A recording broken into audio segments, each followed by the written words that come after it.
Hi there, and welcome to the Anita Chat podcast. I'm your host, Anita Rombo, and this is the podcast for growth-oriented women to have authentic, real talk. Nothing is off the table here, but as an intuitive self-relationship coach, you'll find the content gravitates towards mindset, intentional action, spirituality, and all things wellness. So if you're ready to learn, laugh, show up, and glow up to be the best version of yourself, grab your favorite bevy, settle in, and we've got lots to chat about. Hello, and welcome to another episode of Anita Chat. I am so glad to be here with you today. I hope you are all doing great. If you are a new listener, welcome to the chat. And if you're a regular listener, I appreciate you. Thank you so much. Today, I wanted to chat about creative blocks. I had dedicated a previous episode to creativity. And if you're interested in checking that out for more context, it was actually episode number 23, and I'll be sure to link to that in the episode description. And in that podcast, we went over the concept of creativity, why you're probably more creative than you think, how you can tap into the power of your creativity, and some of the benefits associated with creativity. And as a background, I defined creativity, or Britannica defines creativity as the ability to make or otherwise bring into existence something new, whether it's a new solution to a problem, a new method or device, or a new artistic object or form.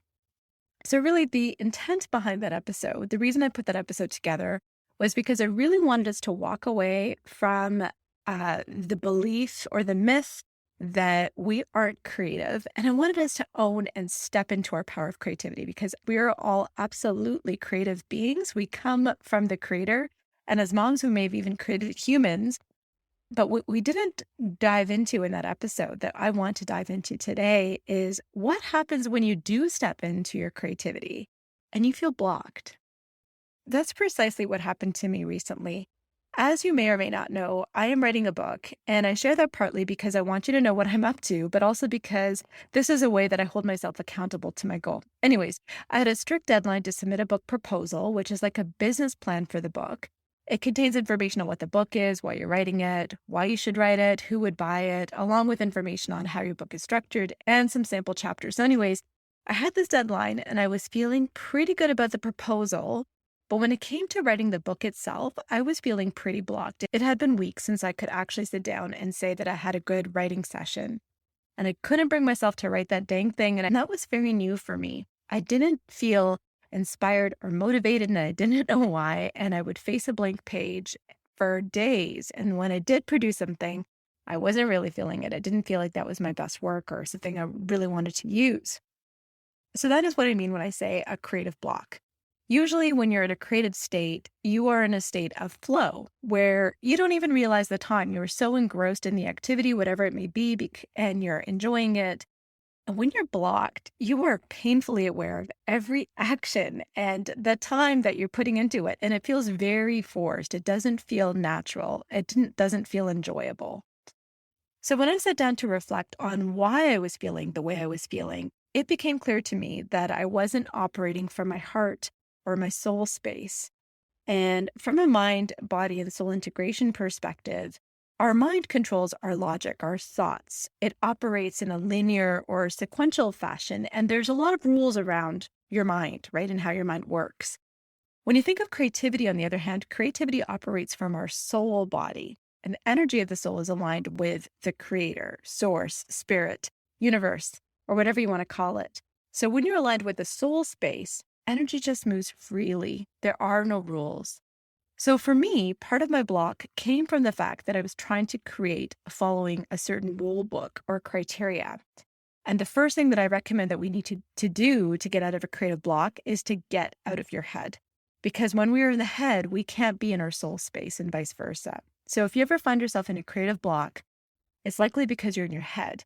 And this is one of the reasons why we get some of our best ideas in the shower or while sleeping. Those are times where we're not really bogged down by rules and sequential fashions, and our thoughts are kind of free to be.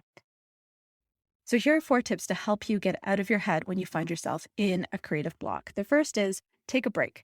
If you're trying too hard to make something happen, don't force it. Just let it go. It'll become more painful, or at least it was for me, to keep trying to do it over and over again. Just take a break. Take it from me, take a break. Just get out of your surroundings, whether it be for a few hours, days, or even a week if you can afford it. And I guarantee you that that change in scenery will help restart your creative juices. For me personally, my best thinking comes on vacation. So I know a lot of people look forward to vacations for self-care purposes, as they should. And I do too. But for me, I also like them because I come back with so many new ideas to act on. So taking a break does wonders. And sometimes we feel blocked from our creativity when we are burnt out. And sometimes we feel blocked. Sometimes we feel blocked from our creativity when we are burnt out. So taking a break for self-care also helps to nourish us and show up at our best creatively. The second tip I have to help you get out of your mind is to move. Exercise is great for getting some fresh energy into us. That oxygen rush into our brains and our bodies is super helpful. Our bodies also secrete hormones when we exercise. And so all of this stuff is so great to help reset our creativity. Just the power of movement is so strong. When it comes to movement, I really highly recommend doing some movement that involves the nature component. So whether it's walking or running or doing yoga in the park, all of those things also give you the benefit of not only changing your surroundings and taking a break and moving, but also the calmness of nature really is helpful in grounding and recharging us as well. The third tip that I have for you to help you get out of your headspace and out of your creative block is to create other things. I mentioned in episode 23 that creativity is like a muscle. So if you're feeling blocked in a particular creative outlet, try another one. It doesn't have to be something that you're good at. The idea is just to get you out of your headspace. So if doing something like baking something from scratch or dancing helps move you into your soul space, then it's easier to tap into that dimension when you go back to your task that you feel blocked in. So you don't have to be good. You just have to tap into your creativity. So create other things. And last but not least, and this may sound hokey, but it works, is ask for help. And when I say ask for help, I mean ask for help from whatever higher power you believe in, whether it be the universe, God, creator, source energy, whatever it is. As I mentioned earlier, when you are feeling creative, you are feeling inspired and motivated.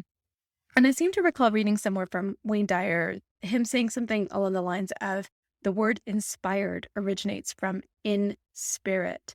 So if you're working along with spirit or the creator or whatever higher power source name you want to call it, if you're asking for help with creativity, the answers will surely come. So for me, how I did that was I made a point of creating a bit of a ritual when I would go in to write.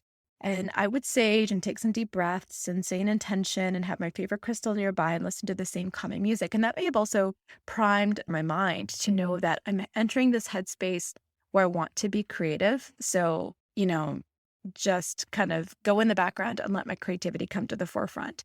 I'm not really sure what aspect of it, what worked, but it did. So in the case of my writing, I found the source of my block and it was in my table of contents. And for whatever reason, I was actively resisting my table of contents and it was really blocking me from writing the way that it was mapped out. And so I had to spend some time rejigging the table of contents. To be quite honest, the content of the book remained exactly the same. Nothing new was added, nothing was taken away, but the way I ordered it felt more natural and flowy and felt more easy to me for whatever reason. And that was actually what enabled me to get back into my writing groove. So I wouldn't have been able to figure that out if I hadn't taken a step back and away from my work. If I had just forced myself to work through this block or to keep showing up, I'm pretty sure I would still be blocked. So I definitely recommend getting out of your headspace, using movement, taking a break and nourishing yourself through self-care, grounding yourself in nature and exercising, creating some sort of a ritual and asking for help, and delving into other creative pursuits as a way to get out of any creative rut you may have. So my friends, I hope these tips help you in getting over any creative blocks you may encounter. If you have any other tips that have worked for you, definitely send them my way in case another block happens. Feel free to send me a DM on Instagram or send me a quick email. All of that information is linked in the episode description. And of course, as I said earlier, you may wish to refer to episode number 23. I also have a free guide, 10 Daily Habits to Love, Peace, and Success, that if you haven't already downloaded, highly recommend that you do. It's entirely free, also linked in the episode description. One of those 10 daily habits is creativity. And on that note, I think that's all I got for you today. So I'll chat with you soon. and I'll see you next week. Bye for now. Thank you so much for tuning into this episode of the Anita Chat podcast. If you haven't taken a minute to leave a review, I would absolutely love to hear from you. All you need to do is to search for the show, click your star rating, and type in a few words. Also, if there's a specific topic you'd like to see covered in this podcast, if you'd like me to be your coach, or if you want to just chat, feel free to send me an email or shoot me a message through my IG, which you'll find in the show notes. The show notes will also contain any links to the freebies that were referenced in this episode. Until next time, friends, it's been great chatting with you.